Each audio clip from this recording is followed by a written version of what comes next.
Allez, bonjour à tous, c'est Philou, bienvenue dans cette nouvelle vidéo où nous allons continuer à parler des lieux oubliés à Disneyland Paris.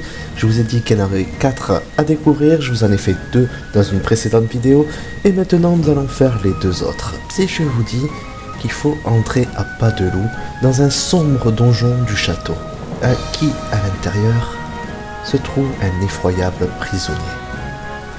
Autrefois, il était maître des cieux. Maintenant, il est enchaîné dans un lieu peu commun. Une grotte lugubre aux rochers déchiquetés, et forcément, si vous tendez l'oreille, vous pouvez entendre ces grognements au loin, et vous saurez sans doute qui réside dans cette grotte. Et oui, il s'agit bien du dragon et de sa fameuse tanière.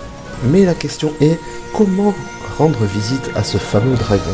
Vous avez 2 accès, soit en passant par la boutique de Merlin l'Enchanteur, ou tout simplement directement par la colline du château que vous rejoignez cette fameuse tanière.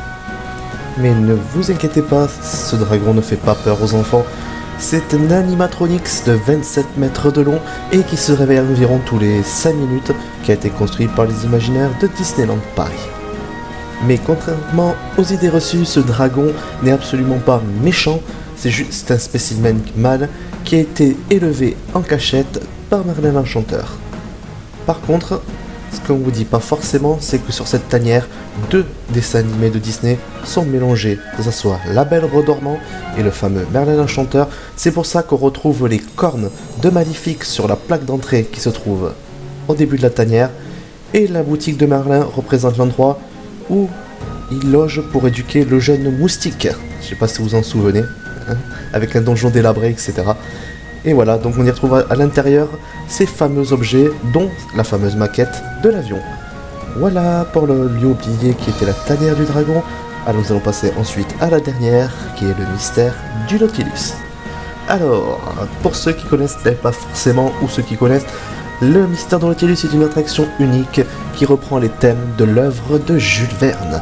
Elle a été ouverte en 1994, le 4 juillet, bien avant le Space Mountain, et elle permet de visiter le monde imaginé par Jules Verne pour le capitaine Nemo.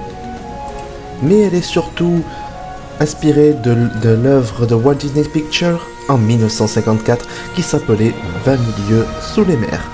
Donc je vais vous expliquer un petit peu cette attraction. Cette attraction, c'est 6 salles du Nautilus, dont les compartiments des ballasts, la chambre du capitaine, la salle des cartes, la chambre de plongée, le grand salon et pour terminer, la salle des machines.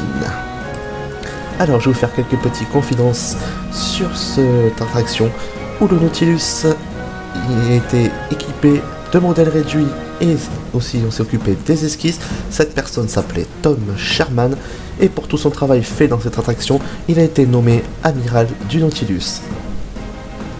Ensuite, au départ, vous avez une scène où un monstre marin attaque le Nautilus. Ce fameux calamar, normalement, il était montré aux visiteurs quand il sortait de l'eau et qu'il attaquait.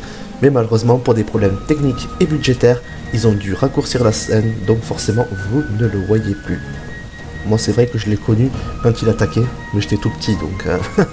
c'est vrai qu'après, je l'ai refait une deuxième fois, et là, oui, c'est vrai, on le voit plus, je confirme. Ensuite, l'attraction aurait dû être plus grande, parce qu'à l'origine, Disneyland Paris devait inclure un restaurant sous-marin avec des menus adaptés par rapport à cette atmosphère. Par contre, voilà, bien sûr, il ne fut jamais réalisé, on ne sait pas pourquoi, mystère. Et ensuite, normalement, le bâtiment qui est juste à côté, qui n'est pas visité, et n'est pas justement l'entrée du sous-marin. Et si vous regardez bien sur votre droite à l'attraction, vous avez une butte de terre, et bien le sous-marin est caché juste en dessous. Voilà, j'espère que ma petite vidéo vous a plu. N'hésitez pas à vous abonner ou à liker ma vidéo, ça me fera plaisir. Et nous, on se donne rendez-vous dans une prochaine vidéo. Ciao, ciao!